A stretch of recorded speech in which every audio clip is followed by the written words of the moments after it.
आपके फादर ने ये कंपनी और अपनी सारी प्रॉपर्टीज़ ट्रस्ट में डोनेट कर दी है। इसमें आपका वो पुश्तैनी घर भी शामिल है जिसमें आप अभी रह रही हैं। व्हाट? पर ऐसा कैसे कर सकते हैं वो? उन्होंने मेरे बारे में नहीं सोचा कि मेरा क्या होगा, मैं कहाँ जाऊंगी? देखिए, ये तो आपको सोचना पड़ेगा। उन्होंने जो बताया मैं बस आपको वही इन्फॉर्म कर रहा हूँ। आपके पास 1 महीने का टाइम है, घर खाली कर दीजिएगा और कल से आप ऑफिस भी नहीं आ सकते। But this is wrong. अभी भी सारी प्रॉपर्टीज़ की राइट्स आपके फादर के पास हैं, तो लीगली ये सब करेक्ट है। चलता हूँ।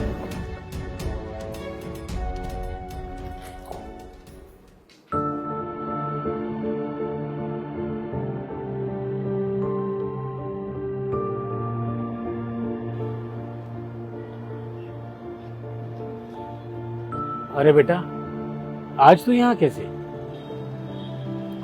पापा आप ठीक तो हैं? आपने हमारी सारी प्रॉपर्टी दान कैसे कर दी?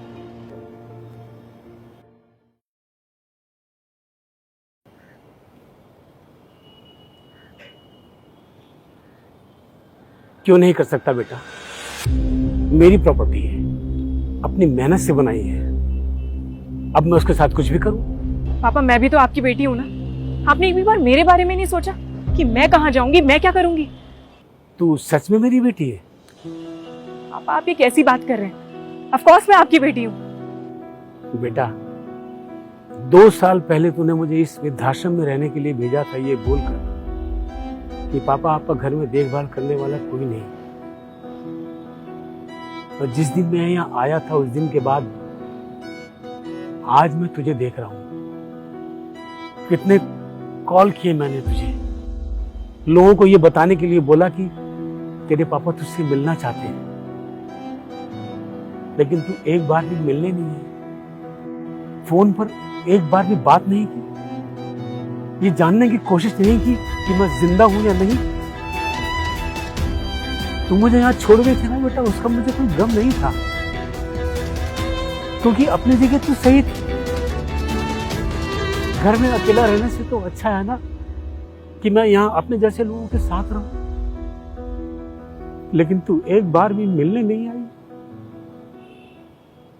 जब तू चल नहीं पाती थी ना बेटा, तुझे गोद में उठा के मैं सारा शहर घुमाता था।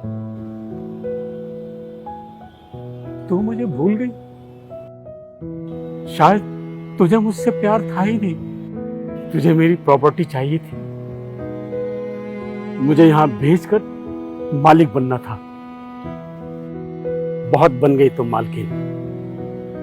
2 साल दिए मैंने तुझे। अगर एक बार भी तू मेरे से बात कर लेती तो शायद आज ये दिन नहीं आता। अगर एक बाप अपनी औलाद को देना जानता है तो छीनना भी जानता है। इसलिए मैं अपनी दी हुई सारी चीजें तुझसे छीन रहा हूं। अगर मेरा तुझ पे कोई हक नहीं है तो तेरा भी मेरी किसी भी चीज पे कोई हक नहीं बनता है। पापा प्लीज ऐसा मत बोलिए। आपको पता है ना मैं काम में बिजी हो गई थी, इस वजह से आप पर ध्यान नहीं दे पा रही थी। आई एम रियली सॉरी पापा। आप मेरे साथ घर चलिए, मैं सब ठीक कर दूंगी, आई प्रॉमिस। प्लीज चलिए।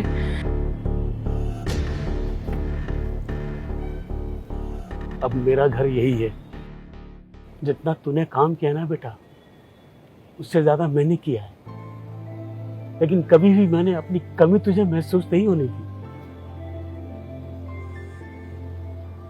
अब तुम घर जाओ, मेरा डिसीजन फाइनल है। पर पापा मैं कहाँ जाऊंगी? अगर इस दुनिया में वृद्धाश्रम है तो अनाथ आश्रम भी है। पापा प्लीज ये सब मत बोलिए। I am sorry please. I am sorry बेटा।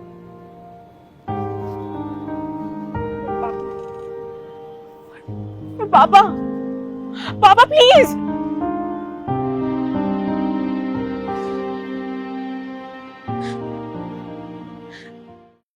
जोर से बोलो, हे